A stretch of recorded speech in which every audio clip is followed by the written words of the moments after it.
सवालों के दाग लग गए।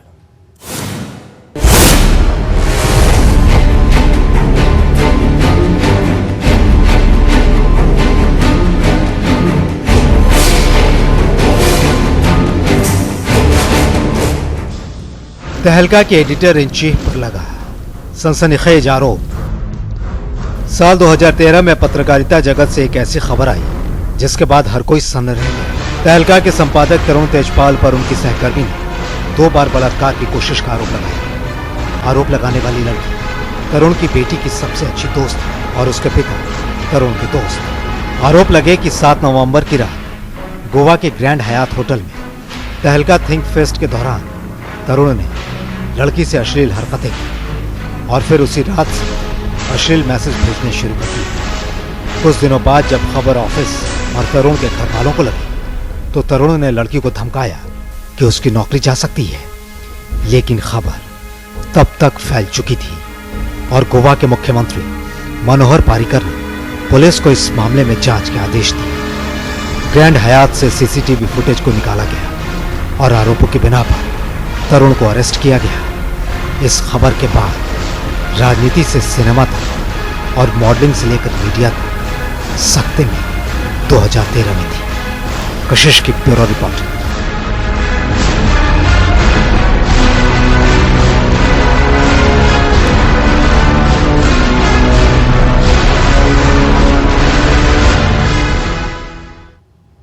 हिंदुस्तान की करोड़ों जनता को उस वक्त गहरा सदमा लगा जब आसाराम पर लगे संगीन इल्जाम, लेकिन इसके बाद जब आरोपों की झड़ी शुरू हुई तो वो अब तक थमने का नाम नहीं ले रही।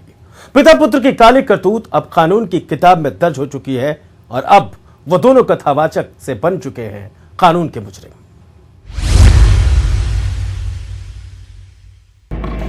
साल 2013 में यूं तो कई पाप सामने आए, लेकिन एक तथाकथित धर्मगुरु और उसके बेटे के ऊपर लगे आरोपों के बाद न केवल हिंदुस्तान बल्कि पूरी दुनिया हिल गई। बात यहाँ एक ऐसे धर्मगुरु की हो रही है जिसके हिंदुस्तान के साथ विदेशों में भी अनुयायी भगवान का दर्जा दिए बैठे थे। लेकिन एक धर्मगुरु की काली कथा की पोल पट्टी उस वक्त खुल गई जब एक 16 साल की लड़की ने बापू का दर्जा प्राप्त इस कथावाचक पर यौन शोषण का आरोप जड़ दिया। अगस्त महीने में लगे यौन शोषण के एक आरोप के बाद आसाराम और उसके बेटे नारायण साई पर आरोपों की झड़ी लग गई। हिंदुस्तान के कोने कोने से आसाराम और नारायण साई की काली करतूतें सामने आने लगी। इंदौर के आश्रम से आसाराम की गिरफ्तारी के बाद नारायण साई पर जब पुलिसिया दबिश बढ़ी तो वो फरार हो गया। काफी मशक्कत के बाद उसे भी धर दबोचा गया। देश के जाने माने लॉयर राम जेठमलानी को आसाराम ने हायर किया। कोर्ट में राम जेठमलानी ने 16 साल की उस मासूम के ऊपर पुरुषों के प्रति आकर्षित होने की बीमारी का आरोप लगाया, लेकिन कोर्ट में अभियोजन पक्ष के वकील ने ऐसा प्रमाण पेश किया जो राम जेठमलानी के आरोप के ऊपर हुक्म का इक्का साबित हुआ। आसाराम बाल यौन शोषण यानी पीडोफिलिया नाम की बीमारी से ग्रस्त हैं। इस संबंध में एक चिकित्सक का प्रमाण पत्र भी पेश किया गया। अभियोजन पक्ष के वकील का ये दावा जेठमलानी के उस दावे पर हुक्म का इक्का साबित हुआ जिसमें उन्होंने नाबालिग बच्ची को पुरुषों की ओर आकर्षित होने की बीमारी की दलील दी थी। पुख्ता सबूतों को देखते हुए जज ने आसाराम की जमानत याचिका खारिज कर दी और फिलहाल आसाराम और नारायण के बाहर आने की उम्मीद नजर नहीं आ रही है। कशिश की ब्यूरो रिपोर्ट। साल 2013 में पहली बार एटीएम को अपराध का अड्डा बनाया गया। बेंगलुरु में एक 38 साल की महिला बैंक कर्मचारी को एटीएम में लॉक कर उस पर जानलेवा हमला किया गया। राइट साइड से पैरालाइज्ड हो चुकी उस महिला की हालत अभी भी नाजुक है और आरोपी पुलिस की गिरफ्त में। लेकिन एटीएम की सुरक्षा व्यवस्था की पोल साल 2013 में इस एटीएम अटैक के बाद खुल गई।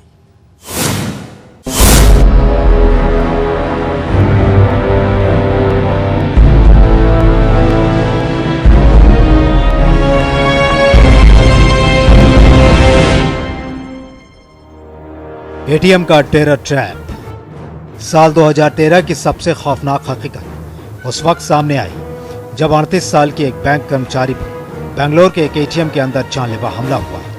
इस खबर ने क्राइम की एक नई तस्वीर पेश की। देश में लाखों से ऊपर एटीएम मशीन की सुरक्षा व्यवस्था पर सवाल खड़े हो गए। 19 नवंबर की इस वारदात ने हरेक को सख्ते में डाल दिया, क्योंकि जो सीसीटीवी फुटेज सामने आया उसने खौफ की ऐसी तस्वीर पेश की थी जिसने जहन में डर का सैलाब भर दिया। करीब 1 महीने बाद महिला के ऊपर जानलेवा हमला करने वाला कर्नाटक के टुमकुर से गिरफ्तार हो गया। महिला की स्थिति अभी भी नाजुक है और उसका दायां हिस्सा पूरी तरह से पैरालाइज्ड हो चुका है। एटीएम में अंजाम दी गई इस खूनी वारदात के बाद प्रशासन ने एटीएम पर चौकसी बढ़ाने के आदेश दिए।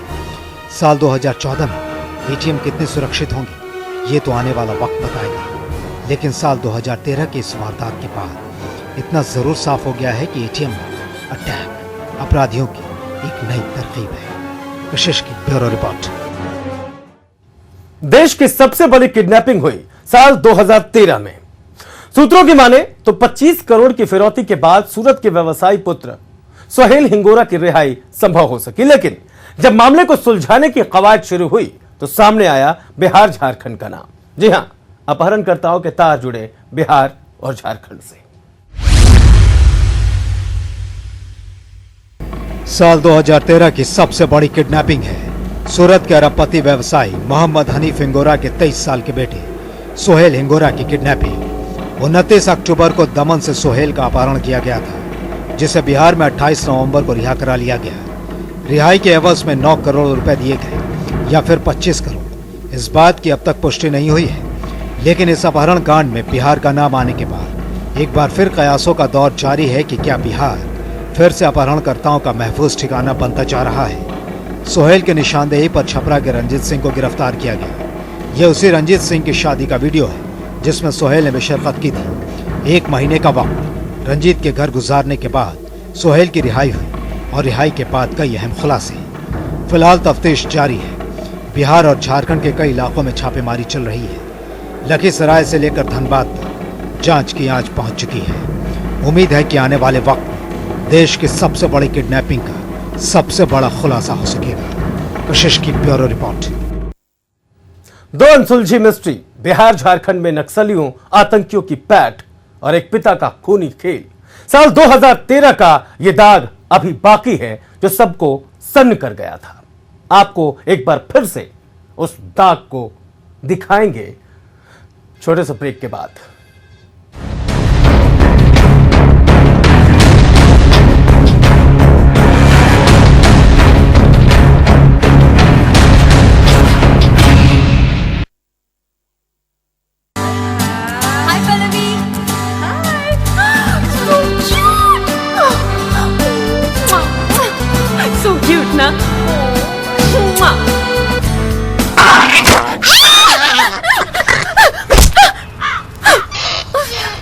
दूर से तो सब अच्छा दिखता है, जैसे ये घर दूर से प्यारा, करीब से दरारों का मारा। ड्यूलक्स वेदरशील्ड मैक्स अपनाइए, जिसकी क्रैक प्रूफ टेक्नोलॉजी मौसम की मार से आपके घर को बचाए, ताकि घर रहे दूर से सुंदर, करीब से सॉलिड।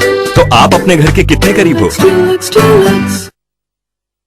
आस्तिक बिल्डकॉन प्राइवेट लिमिटेड के तरफ से तमाम भारतवासियों को और आस्तिक परिवार के तमाम ग्राहकों को 9 वर्ष की हार्दिक शुभकामनाएं। राज्य की खुशहाली के लिए जितना अच्छा से अच्छा होगा सरकार इंतजाम करेगी कि पूरे झारखंड के लोग खुशहाल रहें, बेहतर जिंदगी करें, अमन चैन से रहें और किसी भी तरह का कोई बाधा नहीं हो। हम इस राज्य के सभी लोगों को हार्दिक शुभकामना देना चाहते हैं। अग्रणी होम्स की ओर से नए साल की हार्दिक शुभकामनाएं। NRI जिमखाना क्लब और स्टार इंडिया कंस्ट्रक्शन के MD SP प्रसाद द्वारा भारत के सभी देशवासियों को 9 वर्ष की ढेर सारी शुभकामनाएं। माइसम सीमेंट की ओर से 9 वर्ष की शुभकामनाएं। Eastern state construction and developers private limited की तरफ से बिहार और झारखंड के वासियों को 9 वर्ष की हार्दिक शुभकामनाएं। गृह वाटिका परिवार की तरफ से आप सभी बिहार वासियों को, सभी ग्राहकों को नए वर्ष की और क्रिसमस की हार्दिक हार्दिक शुभकामनाएं। आपका नया वर्ष मंगलमय हो। टीम गृह वाटिका आपके साथ। शुद्ध सफेद खरा प्रीमियम आयोडीन युक्त फ्री फ्लो नमक, नमक बस, सन गोल्ड एवं महाराजा, स्वाद का राजा महाराजा नमक, सन गोल्ड एवं महाराजा नमक।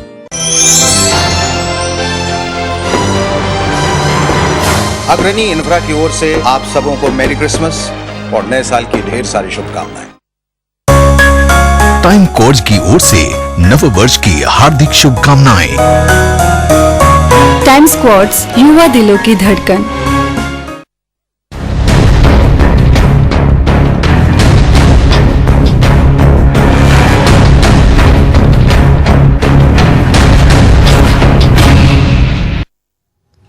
दिसंबर 2013 को गया में खून की होली खेली गई। एक ही परिवार की 5 बेटियों के कत्ल की खबर ने पूरे सूबे को हिला दिया। लेकिन जब हकीकत सामने आई तो सामने आया एक ऐसा सच जिसने साफ कर दिया कि जमीन के आगे अपनों की भी कीमत शायद कम है। 4 दिसंबर की वो काली रात शायद ही कोई भूल सकता है। गया में एक ही परिवार की 5 बेटियों का घर में कत्ल कर दिया गया। शुरुआती तफ्तीश में जमीनी विवाद की बातें सामने आई, लेकिन शक के घेरे में घर वाले भी थे। पर 4 दिन बाद ऐसा खुलासा हुआ जिसके बाद हर कोई सन्न रह गया। जी हाँ, पुलिसिया तफ्तीश में खुलासा हुआ कि कत्ल करने वाला उन 5 लड़कियों में से 2 का बाप था और 3 का चाचा।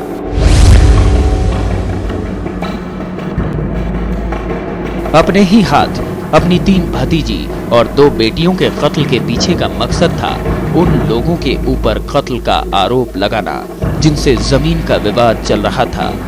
लेकिन ऐसा हो ना सका और कातिल बेनकाब हो गया।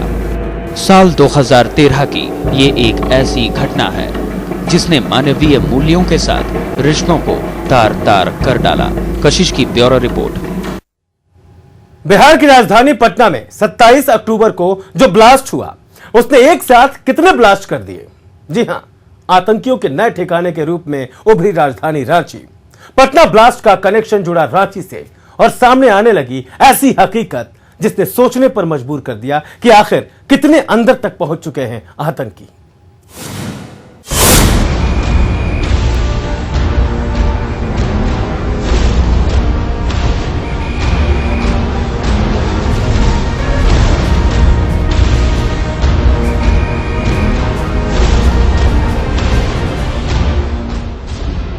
सत्ताईस अक्टूबर को बिहार की राजधानी पटना में नरेंद्र मोदी की हुंकार रैली से पहले हाहाकार मच गया।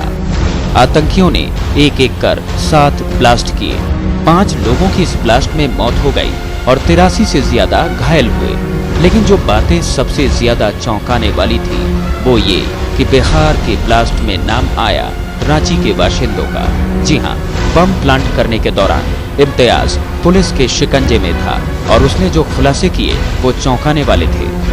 आईएम के रांची मॉड्यूल का नाम आने के बाद बिहार झारखंड में एनआईए की टीम लगातार छापेमारी करती रही। इसी दौरान रांची के इरम लॉज में कई बम बरामद हुए।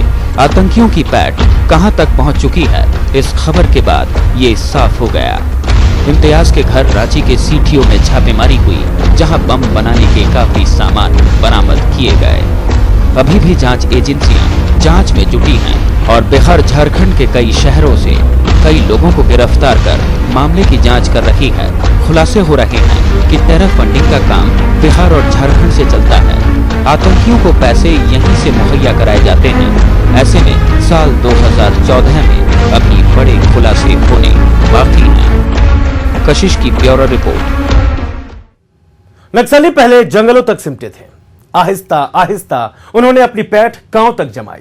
बाद में मोहल्लों के रास्ते वो शहरों में दाखिल हुए। 2013 में नक्सलवाद का खूनी सफर कुछ यही रहा। नक्सलियों ने पूरी धमक के साथ शहरों के सीने पर अपनी मौजूदगी दर्ज कराई और हमेशा की तरह सरकारी व्यवस्था का मुंह बंद कर दिया। उनके मुंह के बल गिरने को मजबूर कर दिया। पुलिस प्रशासन की हर चाल को नक्सलियों ने चालाकी के साथ मात दी। नक्सलियों के ताबड़तोड़ हमले से 2013 भी लहूलुहान हुआ। नक्सलियों पर नकेल कसने के दावे साल भर कुलांचे भरते रहे, लेकिन नक्सली एक के बाद एक उन दावों के चीथड़े उड़ाते रहे। 13 जून 2013 13 जून को नक्सलियों ने बड़ी घटना को अंजाम दिया। 200 की संख्या में आए नक्सलियों ने जमुई में धनबाद पटना इंटरसिटी एक्सप्रेस पर अचानक हमला बोल दिया।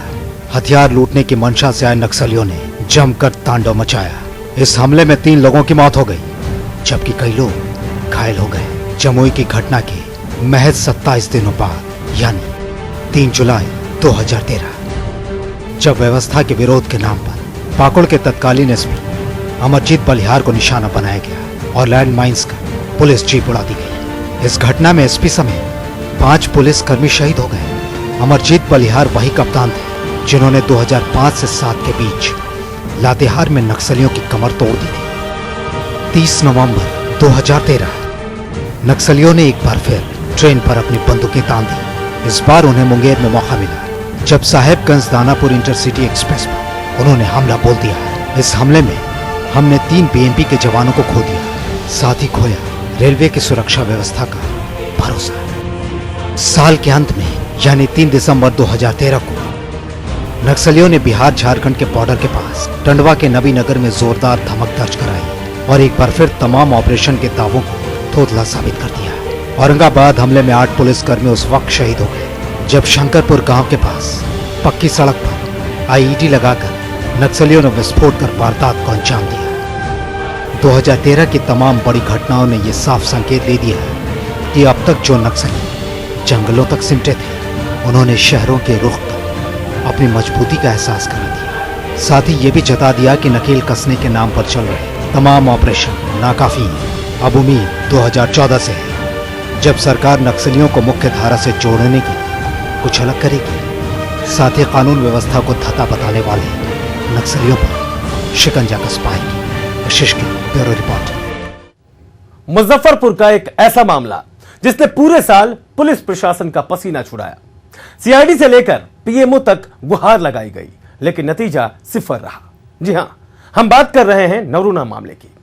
तकरीबन 1.5 साल बीतने को है लेकिन पुलिस अभी भी हवा में तीर चला रही है। थक हार कर मामला सीबीआई को सौंपा गया लेकिन साल के अंत में सबसे बड़ी जांच एजेंसी ने भी हाथ खड़े कर लिए। अब वक्त के नए सावन से ही उम्मीद है लेकिन साथ ही सवाल यह भी है कि साल नया जरूर है लेकिन पड़ताल कर रही खाकी पुरानी। ऐसे में नवरूणा की तलाश की पूरी तहकीकात आखिर कैसे होगी?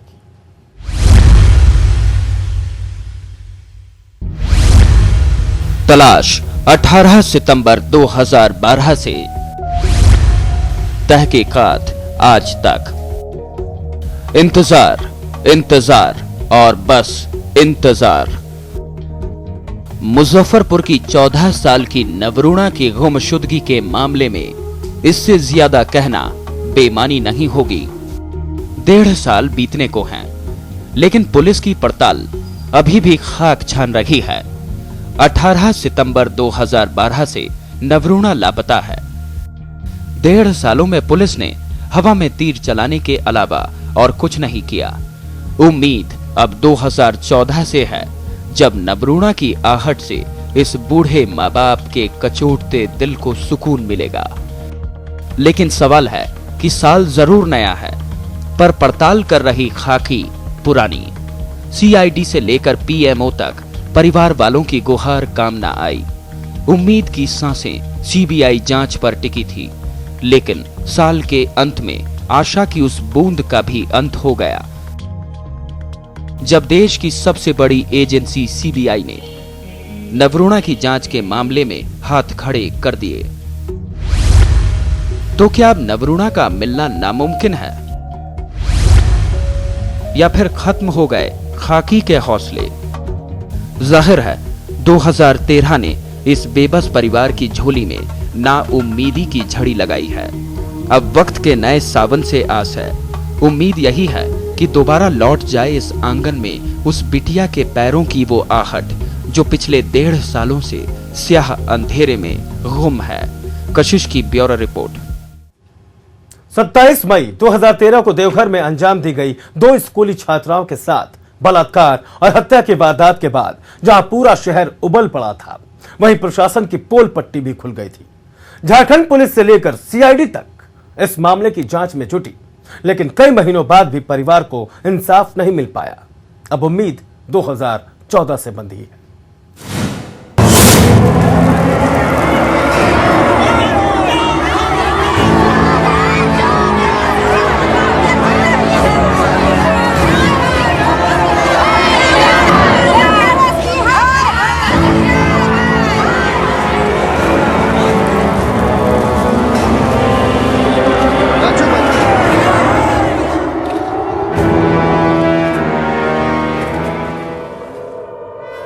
कब सुलझेगी देवघर की मिस्ट्री? 2 बच्चियों की बलात्कार के बाद हत्या की वारदात 27 मई को देवघर के जसीडीह पुलिस लाइन में अंजाम दी गई। घटना से आक्रोशित लोगों ने कई दिनों तक शहर में बवाल मचाया। आक्रोश की आग ने जांच की आंच तेज की। 2 आरोपियों को धर दबोचा गया। सुधीर कुमार और सोनू कुमार की गिरफ्तारी के बाद जन आक्रोश तो थमा, लेकिन मामला इतना पेचीदा हो गया कि ठोस सबूत के अभाव में कोर्ट से दोनों आरोपियों को जमानत मिल गई। जांच में सीबीआई भी पिछले 4 महीने से जुटी है, लेकिन अब तक जांच के नाम पर क्या हुआ है ये सामने है। पीड़ित परिवार दर दर भटक रहा है। सीबीआई से अब इंसाफ की आस है, लेकिन वो कब होगा ये उन्हें भी नहीं मालूम। देवघर के पुलिस लाइन में घटी इस वारदात के बाद प्रशासन के ऊपर भी कई सवाल खड़े हुए। बातें सामने आई कि चूंकि मामला पुलिस लाइन से जुड़ा है, साथ ही एक आरोपी सोनू पुलिसकर्मी का रिश्तेदार है, लिहाजा मामला दबाने की कोशिश की जा रही है। ऐसे में साल 2014 से उम्मीद की किरण बंधी है। देखते हैं आने वाले साल में देवघर की उन 2 बच्चियों को इंसाफ मिल पाता है या नहीं। कशिश की ब्यूरो रिपोर्ट।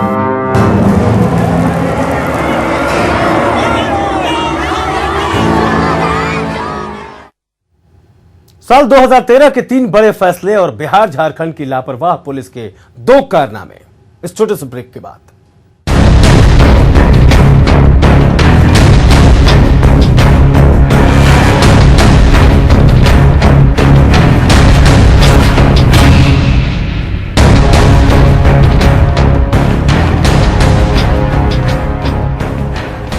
मैं डॉक्टर सुनील कुमार तिवारी सम्राट इमरजेंसी ट्रॉमा हॉस्पिटल के तरफ से पूरे बिहार वासियों एवं झारखंड वासियों को 9 वर्ष की हार्दिक शुभकामनाएं देता हूं।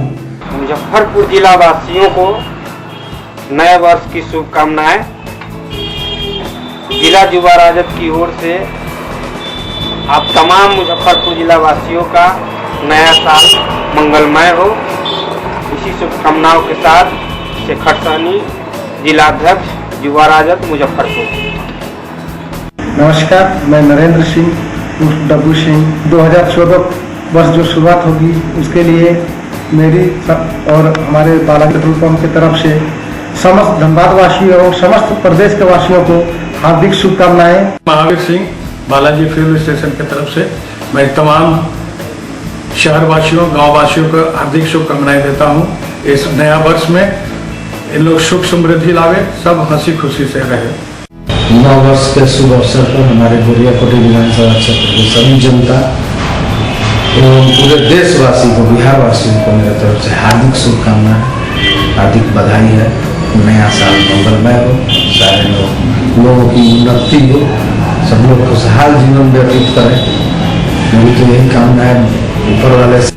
मैं लायन उमेश चंद्र सिन्हा, जयप्रकाश नगर कतीरा आरा, 9 वर्ष 2014 की शुभकामना व्यक्त करता हूं। एनआरआई जिमखाना क्लब और स्टार इंडिया कंस्ट्रक्शन के एमडी एसपी प्रसाद द्वारा भारत के सभी देशवासियों को 9 वर्ष की ढेर सारी शुभकामनाएं। हर हर मोदी घर घर मोदी नारा के साथ श्री नरेंद्र भाई मोदी एवं श्री सुशील कुमार मोदी और समस्त मुजफ्फरपुर लोकसभा क्षेत्र के वासियों को नव वर्ष की हार्दिक शुभकामनाएं।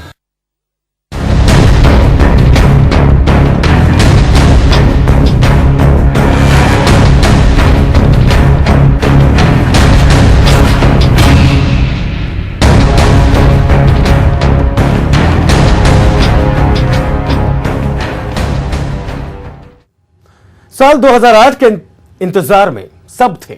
उस वक्त का इंतजार था जब आरुषि हेमराज की मर्डर मिस्ट्री सुलझती। साल 2013 में ऐसा हुआ। सीबीआई की स्पेशल कोर्ट ने साक्ष्य और गवाहों की बिना पर आरुषि हेमराज के कातिलों का नाम सामने लाया। देश की सबसे बड़ी मर्डर मिस्ट्री आरुषि हेमराज की मिस्ट्री पर फैसला साल 2013 में आ गया। ये एक सुकून देने वाली खबर रही, जहां पिछले 5 सालों से जांच में उलझी पुलिस और सीबीआई को कई मशक्कत का सामना करना पड़ा। आखिरकार सीबीआई की स्पेशल कोर्ट ने 25 नवंबर को फैसला सुना दिया, जिसमें आरुषि के मां बाप राजेश और नुपुर तलवार को दोषी करार दिया गया। 26 नवंबर 2013 को राजेश और नुपुर के खिलाफ कोर्ट ने सजा का ऐलान कर दिया और उम्र कैद की सजा सुनाई गई।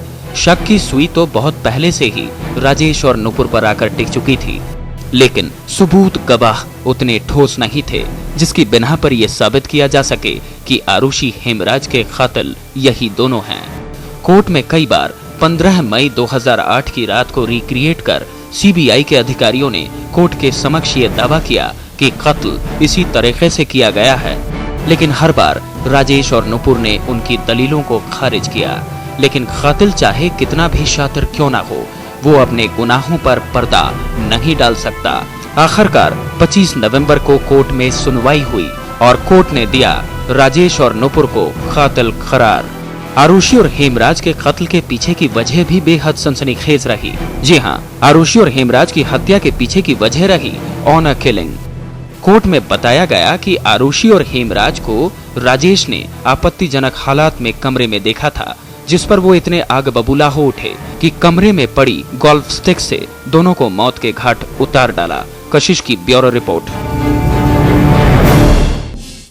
16 दिसंबर 2012 को दिल्ली में दरिंदगी की हदें पार की गई। पूरा देश चलती बस में अंजाम दी गई दरिंदगी पर उबल पड़ा। साल 2013 में महिलाओं के प्रति अत्याचार करने वालों के लिए सख्त कानून पारित किए गए और 9 महीनों तक चली सुनवाई के बाद कोर्ट ने भी सख्त फैसला सुनाकर हिंदुस्तान की आवाम की आवाज को बुलंद किया, साथ ही महिलाओं और लड़कियों को दिया हौसला।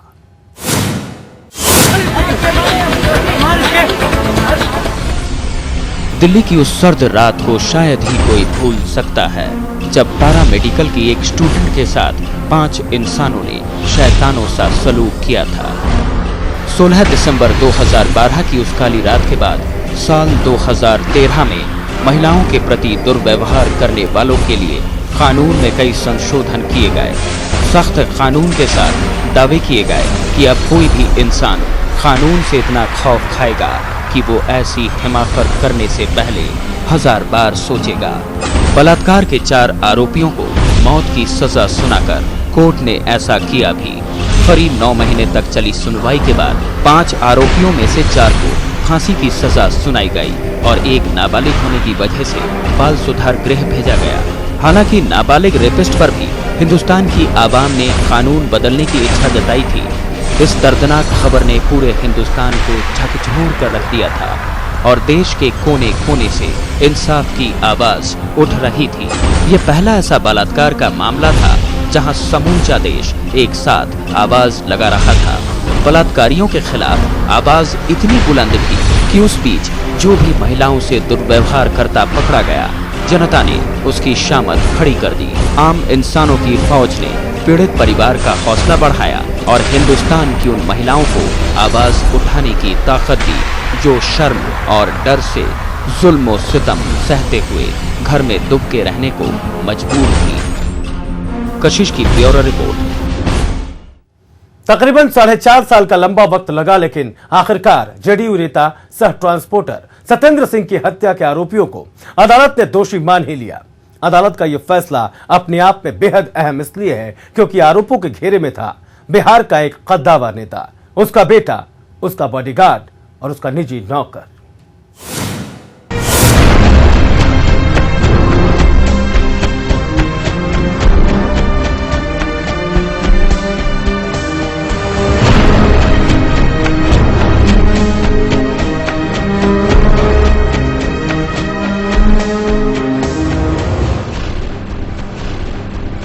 जेडीयू नेता सह ट्रांसपोर्टर सत्येंद्र सिंह की हत्या की गुत्थी सुलझ चुकी है। पटना व्यवहार न्यायालय ने विजय कृष्ण और उनके बेटे चाणक्य, बॉडीगार्ड उमेश सिंह और नौकर गगन को दोषी करार दिया है। 23 मई 2009 को हाई प्रोफाइल मर्डर की वारदात राजधानी पटना में अंजाम दी गई थी। ये प्रायोजक हैं सेल सिटी रांची, सह प्रायोजक x factor junior cup syrup, पूरे परिवार का हेल्थ टॉनिक हाइड्रोफॉल। क्या ढूंढ रहे हैं जनाब आप लोग? एक आसियाना है ना अपना वास्तु विहार। खरे सोने की quality, Birla gold cement. Dulux Weathershield max अपनाइए ताकि घर रहे दूर से सुंदर, करीब से सॉलिड।